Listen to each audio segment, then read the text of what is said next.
Welcome to Property Banter. My name is Michael Lezaja, and this is our first episode for 2026. How to win in 2026, your property playbook.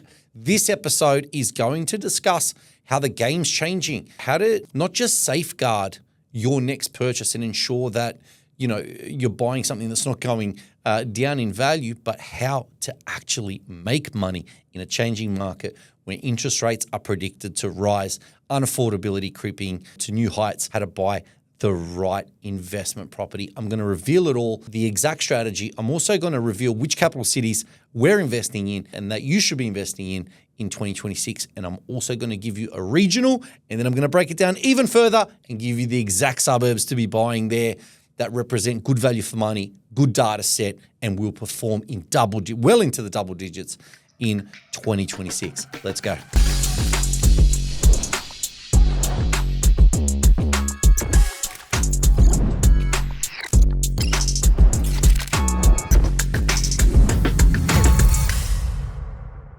So the game's changing, right? 2025 is a lot more predictable and everyone making money post-COVID, right? Those 2022, 2023, 2024, money to be made everywhere in real estate, and the game's changing now because unaffordability is creeping in. Everything is not as cheap as it used to be. Lending criteria changing, and we're looking down the barrel of a few interest rate rises this year. And we know we all have a short memory as humans, right? But a few years back when we're on the receiving end of those lovely rate rises, I think it was 13 or 14 of them in a row, we were buying property that was interest rate proof, right? And what I mean by that is we're buying investment properties that were set to perform regardless of the interest rate environment. And this is something that we've done before. We know how it's done. We're going to do it again for our clients, and I'm going to reveal that in this episode. This is essentially what we need to do as investors, is to safeguard ourselves from these interest rate rises. It might be 2, it might be none, it might be 4. If it happens, I can't sit here and predict the future, right? Let alone anything, right? Interest rate rise. If I could, I'd be playing lotto. I'd be playing Powerball, and I wouldn't be in real estate, right? But the fact of the matter is, we don't know what's going to happen, and 6 months is a long way down the line, and things can change. So if we do get those rate rises continuously, if that does happen again, you will notice that some markets will be affected way more, and they will be the markets that are the most unaffordable today. We need to make sure that we're safeguarding ourselves against that. And we need a clear strategy and data-backed decisions this year, because the last thing we want is to be at the mercy of those interest rates and be affected. And those interest rates will also eat into your negative that you will be paying. So the goal this year is to buy a property that does have a good yield, low vacancy rate, rents are tracking up, just to make sure that you're safeguarded. Now, I want to give you the exact playbook that we're using here at Pinnacle for 2026. So you can implement this at home. And this is what we're using. I'm using this for myself, for my clients. And I'm freely giving it out to you exactly what we're doing this year, so you can do it. Affordable real estate always wins. What a lot of people fail to realize is you don't need to jump into the property market because in your local property market, you see properties at 1.2, 1.5, 1.8, $950,000. You don't need to buy those properties, right? You should be investing in the affordable sector of the market if you're buying residential investment properties, and you should be buying somewhere between $500K and $800, maybe $850, but that's your lower entry price point. And if you can buy a house in that price point, that's what you need to be buying. That affordable range is less susceptible to the price fluctuations with interest rate rises. It is affordable. It's the lowest entry price point with the highest rental yield that you're going to get in residential. And this is why we love it, because time and time again, and I've seen this multiple times throughout my career, affordable real estate always wins. Doesn't matter what interest rates are doing. This is why I don't focus too much on real estate and on interest rates. Obviously, I focus on real estate, but I don't focus too much on interest rates. And I've said that many times before on my socials. I am more so about buying stock that's affordable, that is lower entry price point, that's got low supply, high demand, good fundamentals, and you can't go wrong. So you will get good returns this year in that price point. Whereas, let's say you get 2 to 4 interest rate rises, I promise you now, those $2.5 million houses in Sydney will struggle, and they tend to perform better when, I'm just using that as an example, but they tend to perform better when the interest rates are cut and people have more serviceability. But yeah, so proof of the concept, right? So if you have a look at this video from 2022, I talk about interest rate proof real estate and the exact strategy. So I'm standing out front of this property that I've just picked up for our clients Michael and Jess, and a lot of people are worried about interest rates and the way the market is going. But if you're consistently buying good quality property that's under replacement value, you can't build this for what we picked it up for today, $400,000, $30,000 under market value. This is the exact type of property you need to be buying that is interest rate proof. This market is going nowhere but up, especially with the amount of buyers in this sub 500K market right now on the Gold Coast. This is a cracking deal. I'm very happy for my clients. This thing's going to rent for $550 a week. You can't go wrong. Take care. The sub 500K market was a little while ago, and that's quickly disappeared. And the sub $1 million market on the Gold Coast is going to disappear at some stage in the coming years as well. Houses are already just under or over $1 million, right? Depending on where you go, right? So looking at that video, it's the same today as it was back then. If you can buy below replacement value, you can buy a little bit under market value. There is no supply coming to that market. There's a high amount of demand. That is the perfect market to be buying in, to ensure at a lower entry price point, to ensure that it's not affected by the interest rate rises. It doesn't matter because owner-occupiers are buying it, investors are buying it, people that are moving interstate. Everyone is active in that sector of the market. It's not just high-end, affluent part of Sydney where it's only owner-occupiers, right? And there's no investors. There's a good, healthy market. Will have first home buyers. It'll have investors, owner occupiers. It'll have, people moving interstate. It'll have a bunch of different sectors represented. And that's the type of property you want to be buying. So what we want to make sure is that we're also focusing on the data analysis, not emotion. Especially there's a lot of people out there that will be worried about the interest rate rises. They'll be focusing on those rises and they'll be like, geez, what's going on? A lot of people watch the news, right? Now, I used to watch the news back a long, long time ago. I don't do it now. Anyway, I'm going off on a different tangent. The point of the story is I'm not swayed with whatever's going on, wherever it's going on. I'm focused on what we're doing to execute it to the best of my ability and whilst removing emotion from that, right? And that's why I don't really care what rates are doing in general. On that first Tuesday of the month, I usually get notifications on my email and on my socials from every mortgage broker and everyone out there about what interest rates are doing. But I don't really care because the fact of the matter is we stick to this strategy, this playbook, and we aren't too affected by it because we're addressing all of the things that we need to address. The supply-demand fundamentals, ensuring that we're buying the low entry price point, ensure we're buying good assets that are in demand.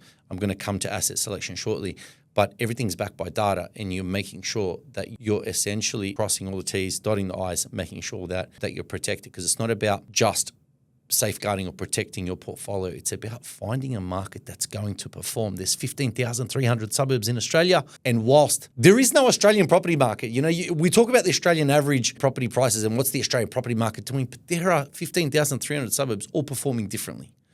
You just got to know which one to pick. And everything is performing at a different time, countercyclically to others, right? So it's a matter of just finding that right market and making that money. The data-backed fundamentals that we look at, we want to look at low vacancy rates, which means the rents are rising, people are living there, and there's essentially no supply. Strong local data metrics, so supply and demand. We want to make sure that supply is restricted. There's limited days on market. There is a low amount of stock coming to market. There's not an excess amount of approvals or completed dwellings coming to that market. We want to make sure that the demand is there as well. We want to make sure that we're layering it and combining that data with desirability. So what I mean by that is buying markets that have the data, but also have a little bit of lifestyle appeal if you can get it. Now, it's super hard to buy that in the lower entry price points because you don't exactly get waterfront properties for $500,000, but to try and buy as much lifestyle appeal as possible. And I'm going to touch on a lifestyle appeal area later on when I give you the suburbs in this particular area that I believe represents good value in the 6s and early 700s. But you want to try and buy that appeal, and that's comes down to asset selection, right? So once you've done your data, you want to make sure that you're buying a good asset that's desirable in that area where owner-occupiers would like to buy it from you. So you've got that good exit strategy. And another one to look at is strong interstate migration. Queensland's doing this really, really well. I'm gonna break down some of the major capitals later, but they're the things that you look at when purchasing these deals. Right now, try and get yourself a 600, 700 square meter block of land, 3-bedroom, 2-bathroom if you can. 1 bathroom is fine, but look to do things like the coat of paint, the flooring. Right now, we've got one that we're going to put 2 air conditioners in as well, which is obviously North Queensland, gets very hot, but also looking to put a 3-car shed at the back.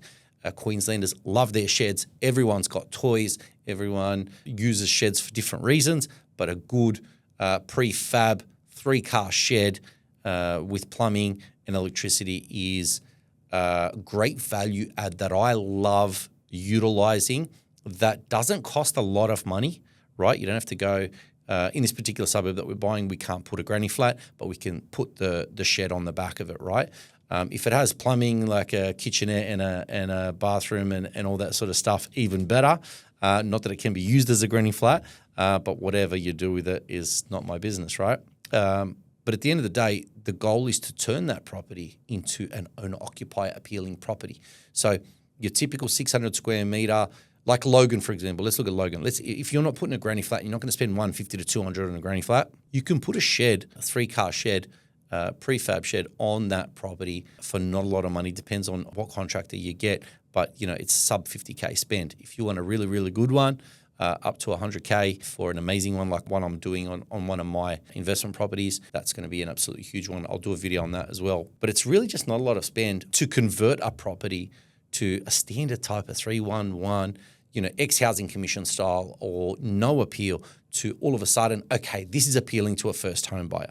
This is appealing to the tradie who has a heap of tools, jet ski, whatever, doesn't want to pay for an industrial warehouse or something like that because that's expensive, where they've got the shed at the back of their yard and they can put all their tools, toys, boat, camper, whatever they have. Queenslanders have a lot of toys, and it just changes the appeal of that property. And it's a good value for money add that guarantees you a good exit strategy when you choose to sell that property. And of course, the usual, like I touched on, paint, flooring, and so on. If you follow the playbook and you look for the affordability, the low supply, high demand, good asset selection, desirable property features, and the ability to add that value, if you do a shed or whatever, I'm just using that as an example because I like it, but, add that bit of value, you're going to see 10 to 20% this year in capital growth, right? You're going to see 10 to 20% in capital growth, and you're not going to worry too much about, the interest rates and what's happening with the property market, right? Because you're buying at a low entry price point. You're getting a good rental yield, which hopefully is around, that 5% mark. And, you add a little bit of value through some of those, cosmetic renovations. You will see way more than 10 to 20% with the cosmetic renovations, but the property itself in a good area will on its own do the 10 to 20, maybe 25%, depending on where you're buying. Darwin could see the 25%, but in general, you're going to do really, really well this year. Now, where to buy? 2026 market hotspots. This is what you all want to hear, and I'm sure a lot of you already know this stuff, right? But since you're watching, you're going to hear me talk about it. But Darwin, right? Those of you who don't know, we've been buying Darwin for about a year now, and it's performed really, really well. I was one of the first in Darwin. I've replayed the clip of me talking about, if I started my portfolio from scratch again, I'd buy Darwin. And I said that last year in January, and our clients bought $600,000 properties, 600, 650, and they all made $200K in capital growth last year. Absolutely amazing. Darwin is going to be performing. There's a very good chance Darwin is the best performing capital city in 2026 again. Once again, I can't predict the future, but I believe Darwin, look, it's a very undersupplied market, low vacancy rates, rents are super high. Darwin has the old school affordable houses still where the rents are, it's like the old days, right? It's like the 2010s where you could buy a Brisbane house for, $250,000 and it rents for $350 a week, right? It's like Mount Druitt when it was renting for $320 and you could buy a $200,000 house. It's the old days 6% yield that we don't see anymore. And honestly, it's expensive to replace stock in Darwin. There isn't a lot of supply coming. It does have the infrastructure projects, including the Barossa gas pipeline going on, and our clients have made $200K in the last 12 months. It's going to continue moving. It's got so much growth in it that I think a lot of people are still sleeping on it. A lot of people have an emotional bias against it, and that's okay. We understand the color of money is the same. And the profit that we're making there is Australian currency, and we're using that everywhere. Like, I think a lot of people tend to forget that there's money all across Australia. You've just got to read the data and have the confidence to be able to pull the trigger and make it happen. And, who dares wins. The data's there to back it. So I don't know why a lot of people are struggling with that emotional bias against it, to be honest, because, you can go to many capital cities in Australia and make, I was going to say fuck all, but I said it anyway. But look, it is what it is. It's going to be a top performer. Brisbane. Let's talk about Brisbane. Low supply and even less being completed due to building costs, right? It is expensive to build and there's not a lot of stock coming to market, right? So it's not just the dwelling approvals, it's completed stock. Limited completed stock coming to market. We have strong interstate migration. We have the most of any state, right? And that has decreased year on year. And we're still projecting in excess of 20,000 net interstate migrants minus interstate migration minus whoever is leaving, right? So, and not a lot of people leave Queensland. For anyone that knows, a lot of Queenslanders move intrastate. They don't move interstate. So people that sell their Sunshine Coast and Brisbane properties and Gold Coast properties to people from New South Wales and Melbourne, they move north, right? They go buy acreage up in Gympie. They go move with family that they've already got in Mackay, or they'll go move to Cairns, right? To Airlie Beach. A lot of people, Hervey Bay, we tend to move interstate. No one moves intrastate. No one moves interstate from Queensland down south because, let's face it, Queensland's better. And it's funny because I'm clearly a Blues supporter and I'm born in New South Wales, but I tell you what, it's an amazing state. It's an amazing place to live. And as soon as people move, they realise how good they've got it and they don't move back. So Queensland is just continuing to grow. But on top of that, right, we have the 2032 games pipeline. We're looking at another 100 to 110,000 more people moving to Queensland up to the Olympic Games. We have 50 to 60,000 new jobs in construction starting this year for the 2032 Olympic Games infrastructure. So that's going to pull a lot of construction workers towards those infrastructure projects, which I believe is going to increase the cost to build residential real estate per square metre. Queensland is going to become more unaffordable, and that in turn is going to drive the prices up. Super low vacancy rates here, 0.9% I think it is, and that market's just going to continue to grow. So for those of you who think Brisbane has done its run, understand that Brisbane, Gold Coast and Sunshine Coast are going to continue to have a strong year this year in the double digits, even if it's just in the double digits, but they're going to have a very, very strong year and it's going to continue. So Darwin, Brisbane, definitely a go.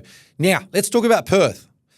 Perth is experiencing record net overseas migration for 2026, more than any other capital city for 2026. So this is going to put a strain on Perth's already lack of supply market that they've got over there. And honestly, that's what's driven rents up. When we went there in 2022, rents were like $300. And then they went to I remember $450 and then $600 and they've just gone up. Rents have skyrocketed there. And it's because there's no stock. There's limited supply coming to that market. And I think it's going to continue for 2026. We're predicting Brisbane and Perth to perform very similarly the way they have this year in tandem, being the stronger capital cities out there. Perth has a great lifestyle. I genuinely love Perth. When I went there, what I got from Perth was Brisbane sort of a city, but with Gold Coast beaches. It's like the two-in-one. It's a genuinely amazing place, and I can see why a lot of Melburnians take their money and move interstate over to Perth. And a lot of Melburnians actually skip Sydney. They come to Southeast Queensland, and New South Wales is the highest represented state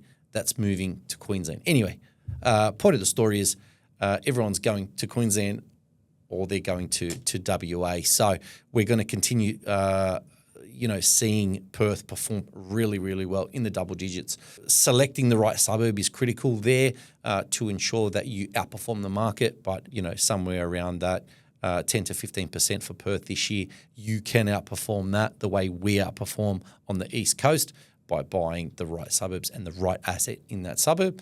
If you've watched our previous podcasts, we quadruple the Australian average and just about doubled the Brisbane average for 2024, and buying the right stock in the right market at the right time will ensure that you outperform. But make sure you use your data and remove your emotional bias. Hobart is emerging, right? Hobart does not have the migration that some of the other places enjoy, but it is emerging as a very undersupplied market. Demand is increasing there. What I love about it is it's so affordable, right? Now, relative to the ERSAD scoring, that's income relative to socioeconomic advantage and disadvantage, which is an Australian Bureau of Statistics metric, which talks about how affluent, essentially how much money the local population is earning, how well they live. There's areas we're buying that are highly affluent but are so affordable.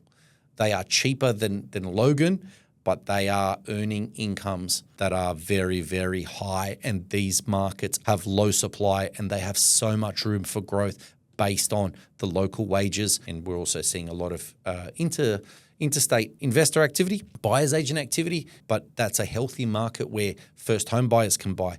Locals can afford it. And obviously people interstate. So a healthy market all round. But what I love about Hobart is they don't produce supply in a hurry, right? So Melbourne can produce apartments like you wouldn't believe. They can release land out west and so on. But the fact of the matter is Hobart struggles to bring on supply quickly to catch up. And right now they are struggling with that. The strong rental yields, low vacancy rate. Rents are really good. We picked up a house there recently for $800,000. That'll rent for between $850 and $900 a week. That's absolutely crazy. That's in an affluent area, and it's absolutely massive corner block, 4-bedroom home, and it's not far from the yacht club. Right? This is premium real estate, and it's affordable. So I suggest having a look at Hobart. It's going to be the emerging capital city of 2026. Now, for those of you who want to know an exact region, slightly different strategy to the major capital cities, but if you want to know an exact region that's been performing really well and we believe is going to continue performing well into 2026 and 2027, that is Cairns. Now, we've spoken about Cairns in the past, and why I love Cairns is it's the gateway to the Whitsundays. It has a diverse economy, right? It is not just... Remember when we were growing up, you'd think of Cairns as just a tourist place, and it would just be like a tourist place where lots of Japanese tourists used to go. That's what I remember as a kid, right? And it's evolved a lot since then. And those cheap Cairns properties that you could have bought many, many years ago are long gone. But it is still relatively affordable, and a lot of people from down the southern end of Queensland are moving up that way. A lot of people from Melbourne and Sydney don't tend to move straight to Cairns. They tend to go to southeast Queensland. But a lot of people in southeast Queensland are moving up because there's $950,000 houses in Kingston, in Logan, that you could sell that, and then you can move up to Cairns and buy a $750,000 house in a nice area with a pool, and it's just so affordable, and it's gonna continue tracking upwards. Lifestyle appeal, affordability is great. A lot of, Australia's got an aging population. A lot of people that can sell a Sydney house for $1.5 million and have change and buy a house with a pool, with side access, and buy themselves a boat, go sailing in the Whitsundays. It's so affordable. And as Southeast Queensland and the Gold Coast, which has become an absolute powerhouse, right? Everyone loves the Gold Coast, and I talk about Brisbane a lot, but in that I'm talking about, I refer to the Gold Coast a lot in the back of my mind. It is just the place where everyone is gravitating towards. We are, as the world becomes more tech and less industrialized, people are working from home, and a lot of people are migrating money and they're moving to Queensland, and a lot of people in Southeast Queensland are moving north, and Cairns is one of those places. So properties are often still below replacement value in Cairns, and you can go to, Mount Sheridan, Edmonton, Smithfield, Bayview Heights.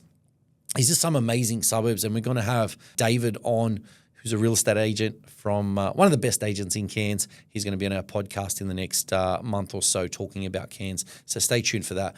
But if you want to buy something for, I don't know, $620, lowest sort of entry price point, $620, $640, up to $750,000, definitely look at Cairns. It is good value for money. The yields are good.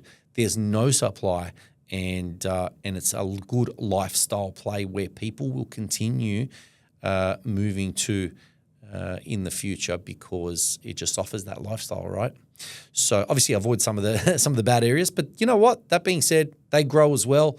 But look, you want to be buying that owner-occupier appeal. So the core theme to take away from today is affordability always wins, right? When paired with low supply, high demand, and those properties, they're not vulnerable to rate hikes and corrections as much as the higher end of the market. We're looking for quality assets in affordable price brackets that have owner-occupier appeal, or the potential for you to create that owner-occupier appeal, right? So there's a mix there of capital cities to choose from and regional, which is my tip, Cairns. I think that's amazing right now for that, that price point, which a lot of investors have, that $600 to $750. Aim for smart, data-driven property investment in 2026. And look, if you need help running the data, you want us to do a strategy for you, or you want us to execute your next purchase, give us a call, schedule a time in the calendar. But look, we appreciate you watching. I want to wish you all a big 2026. I hope you all win. And until next time, take care.